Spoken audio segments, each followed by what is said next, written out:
जिसको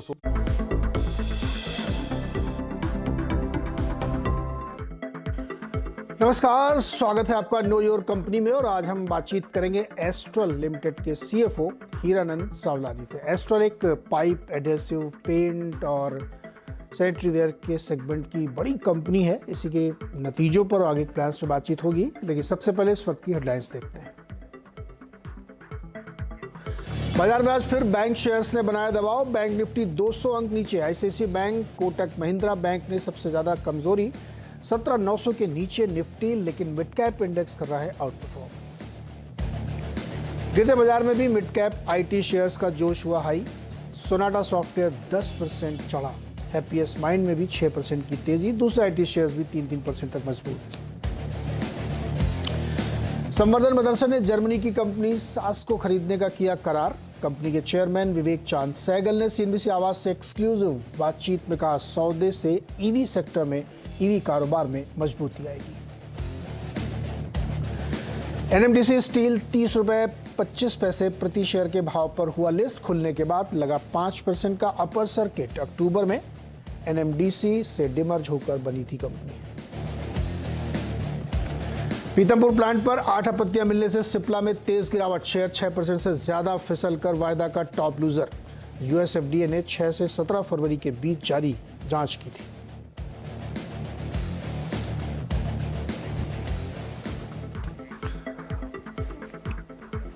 अड़सठ 70 पॉइंट नीचे कामकाज कर रहा है निफ्टी इस वक्त, और 270 पॉइंट बैंक निफ्टी नीचे है।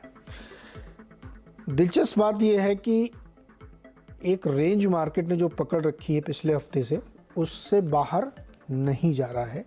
रोज एक रेंज में गिरता चढ़ता है। मिड कैप में आज फिर से थोड़ी सी रौनक है, लेकिन ये जस्टिफाई नहीं हो रही है, क्योंकि एडवांस डिक्लाइन में आप देखेंगे तो गिरने वाले शेयर्स की संख्या ज़्यादा है। 1623 शेयर कमज़ोर हैं, 1230 मजबूत हैं, जबकि मिड कैप इंडेक्स ऊपर है। ये एक इंटरेस्टिंग है, यहाँ पे देखने लायक बातचीत है, इस पर ध्यान देना चाहिए। टॉप लूजर में जैसा हमने बात की, सिप्ला और अदानी इंटरप्राइजेज 5%, वो भी कमज़ोर है। तो इस लैकलस्टर मार्केट में क्या व्यू होना चाहिए इस वक्त, ये पूछेंगे प्रकाश गावानी से। गावा सर नमस्ते, और ये बताइए कि क्या किया जाए इस समय निफ्टी में, क्या करें। Good afternoon day. इतना है कि 17,800 के आसपास स्ट्रॉन्ग सपोर्ट जोन है। ट्रेडिशनली यहाँ पर सपोर्ट हुआ है, और आज तो वीक है। मुझे लगा था कि यहाँ पर शायद संभल जाएगा, लेकिन संभल नहीं रहा है। 17,800 लास्ट स्ट्रॉन्ग, देखिए वहां पर होता है कि नहीं होता। मेरे कहते हैं आज नहीं तो कल तक शायद संभल जाना चाहिए वहां पर, लेट्स सी। लेकिन है वीक स्ट्रक्चर। इनफैक्ट स्ट्रक्चर देखता हूं तो स्ट्रक्चर वीक है। इतना है कि होप है कि संभल जाए, लेकिन स्ट्रक्चर वीक है। बैंक निफ्टी ट्रेड कर रहा है 40,867 पर। यहां पर भी वीकनेस है, काफी हद तक क्लियर है वीकनेस। अगर बाउंस मिलते तो रिएक्टिव बाउंस है, ऊपर गया है नीचे आने के लिए। So for week. गावा सर ऑप्शन में कोई है क्या इस वक्त ट्रेड करना बनता है कुछ? स्टॉक स्पेसिफिक हो तो ठीक है। बजाज ऑटो हमने सुबह बात की थी, वो अब भी ठीक नजर आता है मुझे। 3919 पर ट्रेड कर रहा है, 3960 तक जा सकता है। पॉसिबल है कि बजाज ऑटो ऊपर जाए, स्टॉप होगा 3900 का। ओके, बजाज ऑटो की बात करें, यस आई थिंक वही बजाज ऑटो ही ठीक लगता है। छुपने की जगह है वो भी ऑटो क्षेत्र में। बजाज ऑटो। श्री सीमेंट 4.5% ऊपर है। परसिस्टेंट सीमेंट 4%, 3.5% ऊपर है। गावा सर परसिस्टेंट को देखिए एक बार, 5,000 के पार निकल गया, 5100 रुपए पर ट्रेड कर रहा है इस वक्त। या परसिस्टेंट का डिस्कस हमने 1 बजे के शो में किया है, परसिस्टेंट शो। तो मुझे परसिस्टेंट अब भी अच्छा लगता है, अच्छे जोन पर चल रहा है। बहुत अच्छी जो तेजी नजर आ रही है उसमें स्ट्रेंथ है। तो परसिस्टेंट अब ट्रेड कर रहा है 5083। मुझे लगता है 5,200 की तरफ जा रहा है। मैटर ऑफ टाइम, अब भी खरीद सकते हैं। स्टॉप होगा 5,050 का, बहुत टाइट है, उतना ही जरूर है। लेकिन यस अपमूव पॉसिबल है परसिस्टेंट पे, और ये ब्रेकआउट मिला है एक्चुअली, तो उस ब्रेकआउट को तो रिस्पेक्ट करना चाहिए ना। एक्चुअली गावा सर ल्यूमैक्स ऑटोटेक। कौन सा? ल्यूमैक्स ऑटोटेक। ल्यूमैक्स। हाँ, ल्यूमैक्स का चार्ट निकाल लेता हूँ। ल्यूमैक्स 249। ल्यूमैक्स इंडस्ट्रीज की बात है या टेक्नोलॉजी? ऑटोटेक टेक्नोलॉजी इसकी 249 वाला, ये 13% ऊपर है। ल्यूमैक्स टेक्नोलॉजी देखा, यस 249 पे ट्रेड है। बहुत ही इसका जो चार्ट स्ट्रक्चर हाई टाइम का है ना, वो रिसेंटली हमने कभी 310 315 भी देखा है। उसके बाद जो नीचे गिरावट आई है, वो गिरावट मुझे अच्छी लगती है। आई है नीचे ऊपर जाने के लिए, और करीब 2-3 हफ्ते से हम एक बेस फॉर्मेशन देख रहे हैं और आज मूव अच्छा है, ट्रेड करेक्ट 248.50 के आसपास। मुझे लगता है थोड़ा ऐसे वक्त देना चाहिए। ये जा रहा है करीब 280 के आसपास, वहां तक चला जाएगा, मैटर ऑफ टाइम, लेकिन उसे वक्त लगेगा। 230 में स्ट्रॉन्ग सपोर्ट जोन है, कभी कभी लेने के बाद थोड़ा नीचे भी आ सकता है, लेकिन nothing to worry, it's a good stock, Lumax technology. Okay, Lumax ने एक खबर भी थी आज, उन्होंने एक टाई अप भी किया है। चलिए अब हम लोग बातचीत करते हैं एस्ट्रल के मैनेजमेंट से। एस्ट्रल के सीएफओ हिरन सावलानी जी हमारे साथ है। कंपनी ने थर्ड क्वार्टर में जो नतीजे पेश किए, थोड़ी सी वीकनेस अभी भी है, थोड़ी सी ठीक ठाक वीकनेस है। मुनाफा 27% कमज़ोर हुआ है, मार्जिन कमज़ोर हुई है, एबिटा लेवल पे भी कमज़ोरी देखने को मिल रही है। तो पिछले क्वार्टर में जब हम लोगों ने बात की थी तो रेजिन्स की कीमतें बहुत तेज़ी से फॉल हुई थी, उसका एक असर देखने को मिला था। तो अभी क्या स्थिति है, इसी को समझने के लिए हम बातचीत करते हैं सावलानी जी। बहुत बहुत स्वागत है आपका सीएनबीसी आवाज़ पर। सर बताइए, ये साल दर साल के अगर हम आंकड़े देखते हैं तो उसमें ऑपरेटिंग प्रॉफिट भी गिरा है और मार्जिन बहुत सीवियरली गिरे, क्या रीज़न थे सर? जैसे नीरज जी आपने राइटली कहा बिगिनिंग में कि भाई रेजिन के प्राइस की वजह से, क्योंकि रेजिन के प्राइस कंटिन्यूअसली फॉल हो रहे थे, तो उसकी वजह से सब इंडस्ट्री पूरे पे मार्जिन का प्रेशर था। आप कोई भी इंडस्ट्री की कंपनी उठा के देख लो, एस्ट्रल शायद सबसे बेस्ट मार्जिन डिलीवर किया है लास्ट क्वार्टर के अंदर। अभी वो हिस्ट्री हो गई है। अभी ये क्वार्टर से रेजिन के भाव स्टेबल हो गए हैं और अभी से यहाँ से हमारे जितने भी इन्वेंट्री लॉसेस थे वो खत्म हो गए। तो अगले क्वार्टर में, दैट मींस के Q4 के अंदर हमारे मार्जिन में सब्सटेंशियल इंप्रूवमेंट आप देखोगे Q4 के नंबर जब पब्लिश करेंगे तब। ओके तो आप कह रहे हैं कि अब ये जो इन्वेंट्री लॉस था वो खत्म हो गया है और अब यहाँ से स्टेबल प्राइस है तो आपको मिलेगा। सर वॉल्यूम कैसा था थर्ड क्वार्टर में? आई थिंक वॉल्यूम काफी अच्छा था। अगर आप नीरज जी देखेंगे तो वाई ऑन वाई बेसिस पे हमने 30% इंप्रूवमेंट किया था वॉल्यूम में। तो दैट क्लियरली शोज कि अंडर करंट डिमांड काफी अच्छा है। ये mainly because of inventory losses की वजह से ही ये मार्जिन प्रेशर में आए हुए थे। और अगर क्वार्टर ऑन क्वार्टर भी आप देखोगे तो मार्जिन में इंप्रूवमेंट है। तो ये बिकॉज ऑफ मार्जिन की वजह से ऐसा लग रहा है, बट अदरवाइज तो वॉल्यूम तो काफी अच्छा जा रहा है और जनवरी फरवरी भी अभी तक का डिमांड काफी अच्छा है। हाँ, मुझे ध्यान है कि जब सेकंड क्वार्टर में हम लोग बात करें तो आपने कहा था कि ज़्यादा से ज़्यादा एक क्वार्टर, तो आप ये यहाँ बता रहे हैं कि ये लास्ट क्वार्टर, इसके बाद नुकसान नहीं होगा रेजिन प्राइस की वजह से? नहीं, ये Q3 लास्ट क्वार्टर था। Q4 से आप देखोगे कि हम नॉर्मल मार्जिन पे आ जाए। ओके, अब एक सेगमेंट को समझते हैं सर। जो प्लम्बिंग वाला बिजनेस है उसमें भी रीजन वही रहा होगा। इसमें मुझे बताइए कि ये जो वॉल्यूम है, अभी आप ओवरऑल केवल प्लम्बिंग का मुझे बताइए कैसा चल रहा है वहाँ पे कामकाज, कहाँ से आ रही डिमांड और किस तरीके की डिमांड आ रही है? प्लम्बिंग का वॉल्यूम ही 30% ग्रोथ आया हुआ है। तो दैट इज द काफी रोबस्ट डिमांड था लास्ट क्वार्टर के अंदर, क्योंकि जब भी प्राइसिंग स्टेबल होती है ना नीरज जी, तो dealer distributor community inventory stock करना शुरू करती है। जब गिरते जाते हैं ना तो डीलर शाये हुए हो जाते हैं और वो स्टॉक करना पसंद नहीं करते हैं। तो उसकी वजह से वो प्रेशर आता है कंपनियों के ऊपर। अभी पिछले जनवरी से लेके अभी तक प्राइस में कोई चेंज नहीं आया हुआ है, स्टेबल ही है प्राइस। तो उसकी वजह से वापस वॉल्यूम सिस्टम के अंदर आना शुरू है। वो दिसंबर से ही शुरुआत हो चुकी थी और अभी जनवरी फरवरी में वो बेटर हो रहे हैं। तो बिकॉज ऑफ दैट लग रहा है कि डिमांड भी काफी अच्छा रहेगा। डीलर डिस्ट्रीब्यूटर को जो डर था वो भी निकल गया है, तो अभी उन्होंने भी इन्वेंट्री भरना शुरू की है। तो ओवरऑल वॉल्यूम ग्रोथ भी अच्छा आएगा Q4 के अंदर एंड मार्जिन में भी इंप्रूवमेंट आएगा Q4 के अंदर। ये फिनिश प्रोडक्ट है सर आपका CPVC, उसके दाम बढ़े हैं क्या या उसके दाम स्टेबल है अभी? वो भी CPVC के दाम स्टेबल है, CPVC में कोई ज्यादा गैप नहीं हुआ है। अब मुझे आप बताइए, रूरल और अर्बन डिमांड में स्प्लिट अगर करें, अलग अलग देखें तो कहाँ से ज़्यादा अच्छी? क्योंकि रूरल में लोग बता रहे हैं बहुत दिक्कत है अभी भी, ऐसा है क्या? रूरल में थोड़ा चैलेंज था, डेफिनेटली आपकी बात सही है। अर्बन फिर भी अच्छा कर रहा है, तो रूरल में थोड़ा चैलेंज है। बट हमारा ज्यादातर फोकस जो है वो प्लम्बिंग साइड ऑफ बिजनेस है और प्लम्बिंग का डिमांड रूरल से कम आता है, अर्बन से ज्यादा आता है। अर्बन से ज्यादातर एग्रीकल्चर और ये सब प्रोडक्ट की ज्यादा बिकती है। तो हमारी कंपनी को इतना चैलेंज नहीं आएगा Q4 के अंदर, क्योंकि our company still more focus on urban. और पेंट और एडहेसिव का बिजनेस कैसा चला सर? नीरज जी रिपीट करेंगे, आपका वॉइस सर पेंट और एडहेसिव, आपका अभी भी वॉइस नहीं आ रहा है। पेंट और एडहेसिव आपका वॉइस मिसिंग हो रहा है, आपका आवाज नहीं आ रही है मेरे तक। मैं कोशिश करता हूँ सर, रिकनेक्ट करता हूँ, एक बार रिकनेक्ट करिए डिस्कनेक्ट करके। अभी आ गया, हाँ, अभी आ तो मैंने पूछा पेंट और एडेसिव का बिजनेस थर्ड क्वार्टर में कैसा रहा, क्योंकि यहाँ पे भी मार्जिन श्रिंक होते हुए दिखे। Same reason Neeraj ji, same ही है, सब केमिकल के प्राइस गिर रहे थे, तो because of that inventory losses आ रहे थे। हमारे पास हाई कॉस्ट इन्वेंटरी सिस्टम में पड़ी थी, जिसको हमने लिक्विडेट किया है Q3 के अंदर। तो आई थिंक वो अभी वहां पे भी खत्म हो रहा है, तो वहां पे भी हम देख रहे हैं कि मार्जिन में वहां पे भी इंप्रूवमेंट आएगा, क्योंकि पुरानी जो इन्वेंट्री थी ऑलमोस्ट खत्म हो गई है। तो Q4 में नई इन्वेंट्री आई है जो कम रेट की आई है, तो उसकी वजह से मार्जिन एक्सपांशन शुरू हो गया है Q4 के अंदर। वहां पे भी सेम सिनेरियो। आप कितनी लंबी इन्वेंट्री लेके चलते हैं, कि मतलब इन्वेंट्री मैनेजमेंट का आपका तरीका क्या? आप जैसे 2 क्वार्टर तक आपको इसका इम्पैक्ट दिखा, 6 महीने हो गए, तो कितना लंबा आप इसको कैसे मैनेज करते हैं? सर मैनेज तो डिफिकल्ट होता है किसी को भी करना, क्योंकि दोनों बिजनेस अलग अलग तरह से देखे जाते हैं। पाइप के अंदर क्या होता है कि जैसे ही प्राइस ड्रॉप होता है तो इमीडिएटली पास ऑन करना पड़ता है मार्केट के अंदर। एडेसिव के अंदर विथ लेग उसकी इफेक्ट आती है। तो दोनों बिजनेस का मार्केट रिटेल का जो है पूरा अलग तरह से बिहेव करता है, पर मार्केट के सिनेरियो के हिसाब से, कॉम्पिटिटिव सिनेरियो को देखते हुए वो डिसीजन लिए जाते हैं प्राइस के, तो अकॉर्डिंगली हम लोग भी डिसीजन लेते हैं।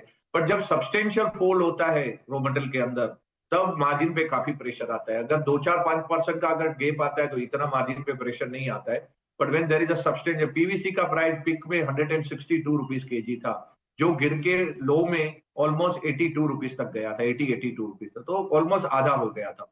तो उसकी वजह से अगर आप देखोगे ना, तो टॉप लाइन पे भी थोड़ा इफेक्ट आया है और मार्जिन पे भी आया है, पर वो अभी मेरे ख्याल से खत्म हो गया है। तो यहाँ से पीवीसी के प्राइस बढ़ना भी शुरू हो गए हैं थोड़े थोड़े, और अभी करीबन 92 से लेके 95-96 के जोन में मूव कर रहे हैं। तो ऐसा लग रहा है कि यहाँ पे 1.5 महीने से तो स्टेबल है, तो अभी यहाँ पे कहीं ना कहीं वो स्टेबल होने की कोशिश कर रहा है। तो अगर वो स्टेबल हो गया तो वापस आप देखोगे कि टॉप लाइन भी बढ़ना शुरू हो जाएगी और मार्जिन भी बैक आ जाएगी सिस्टम।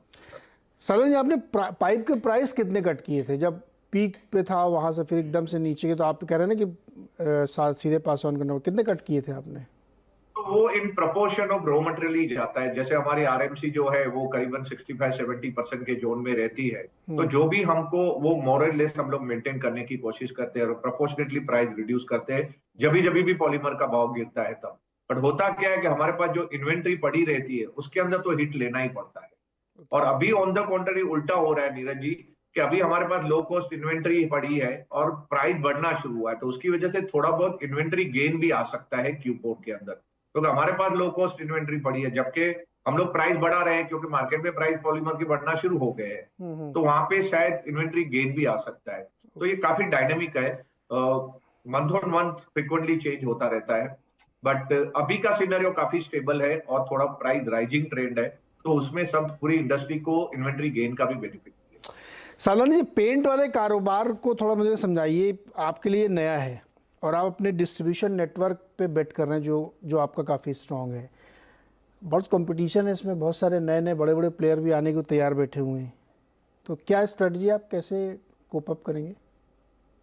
किस बिजनेस की बात कर रहे हैं? पेंट।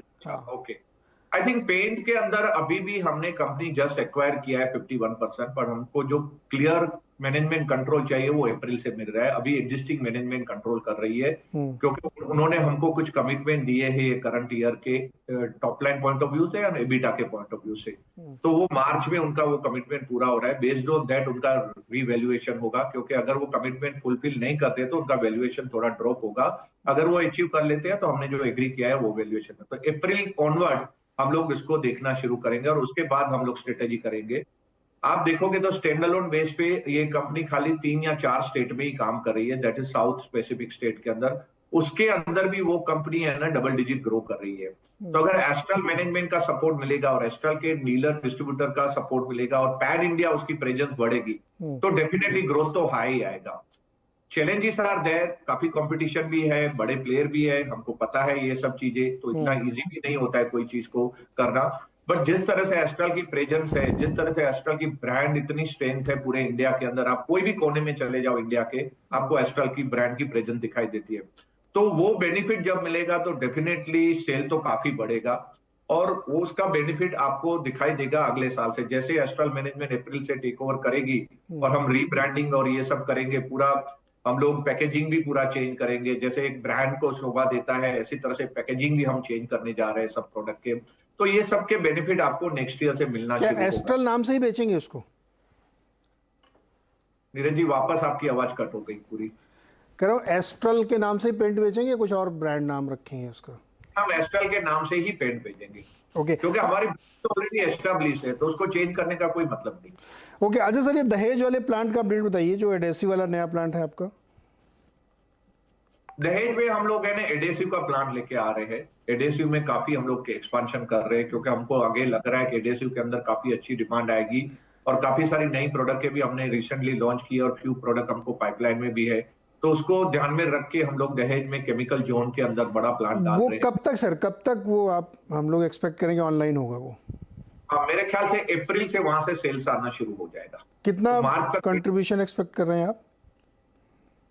वो अभी एक बार शुरू हो जाए, क्योंकि प्लांट को सेटअप स्टेज में पहले 3 से 6 महीने लगते हैं, उसके बाद ही हम लोग आपको नंबर कन्वर्ट करके बता सकते हैं। अभी तो खाली चालू करना वो प्रायोरिटी है हमारे लिए।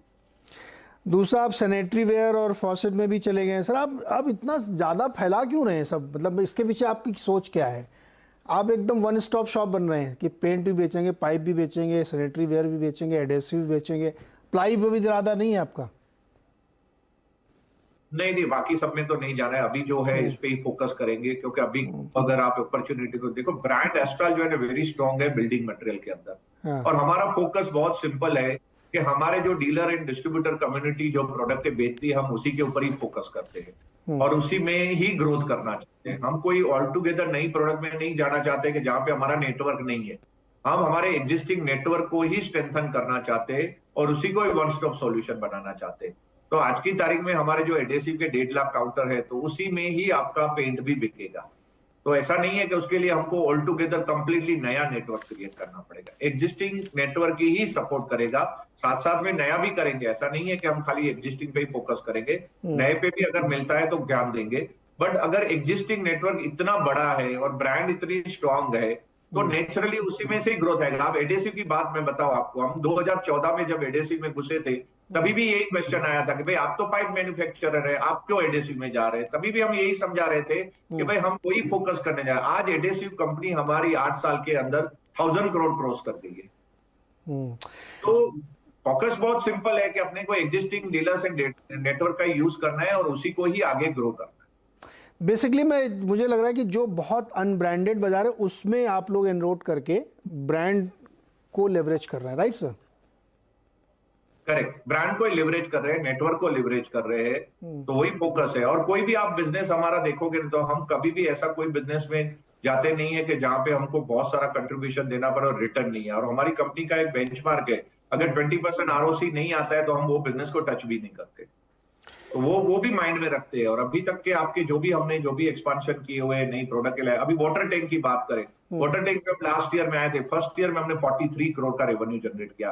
ये साल में हम 100 करोड़ क्रॉस करने जा रहे हैं, क्योंकि वही सेम डीलर हमारी वाटर टैंक बेच रहा है। हमको कोई एक डीलर भी नया अपॉइंट करने की जरूरत नहीं, कोई टीम मेंबर भी हमने नहीं बढ़ाया, एक आदमी भी सेल्स पे रिक्रूट नहीं किया है, वही लोग बेच रहे हैं। अब सेकेंड ईयर में हमको 100 करोड़ का रेवेन्यू आ जाएगा। तो डीलर पुश, दो चीज़ें हैं, डीलर का पुश है और ब्रांड स्ट्रांग है और मैनेजमेंट की विज़न है। ये 3 चीज़ें मिला के आप एक्सपेंड कर रहे हैं। और आपने ये कहा है कि इस क्वार्टर के बाद इन्वेंट्री की वजह से लॉस नहीं होगा, Q4 में आप मार्जिन इंप्रूव करके दिखाएंगे, बढ़िया प्रॉफिट दिखाएंगे, right sir? Yes sir. Thank you so much Sawlani sir, और बहुत शुक्रिया और शुभकामनाएं नए चौथे क्वार्टर के लिए। बहुत बहुत शुक्रिया हमारे साथ जुड़ने के लिए। Thank you. तो एस्ट्रल और एक बहुत ही डोमिनेंट प्लेयर है पाइप के सेगमेंट में। इन्होंने CPVC बहुत शुरुआत में लॉन्च किया तो बहुत चला, और देखिए आज भी स्टॉक 1929 रुपये में चल रहा है। और अब तो ये बहुत सारे बिजनेसेस में गए थे। और हम लोग नेक्स्ट 4 में देखें, Q4 में, कि ये जो रेजिन्स की सरदर्दी है वो खत्म होती है कि नहीं। छोटा सा एक ब्रेक के बाद मार्केट।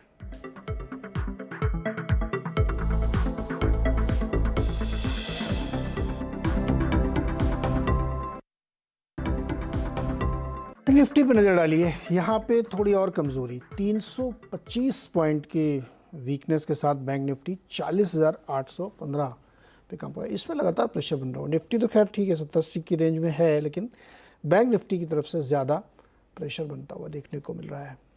ठीक है, चलिए एक छोटा सा ब्रेक लेते हैं यहाँ पे क्विकली, लौट के आते हैं तो फिर हर्षदा, वीरेंद्र और अनुज आपके लिए इस बाजार में क्या आप ट्रेड कर सकते हैं वो स्ट्रेटजीज बताएंगे।